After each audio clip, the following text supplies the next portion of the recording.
কেমন তোমার মাতা পিতা গো কন্যা বলো না আমারে কেমন তোমার মাতা পিতা গো কোন দেশেতে থাকো কন্যা কোন দেশেতে বাড়ি কেমন তোমার মাতা পিতা গো কন্যা বলো না তাড়াতাড়ি কোথায় তোমার বাড়ি কন্যা গো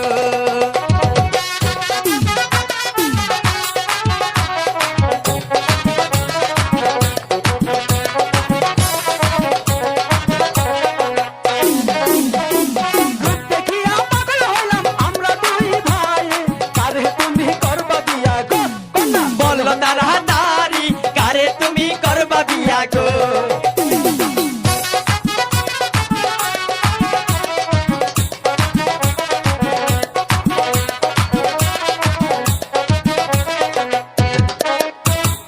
আমি তোমায় ভালোবাসি দিয়া মন খানি রাজি হয়ে যাও কন্যা গো আমি বলি যে তোমারে রাজি হয়ে যাও কন্যা গো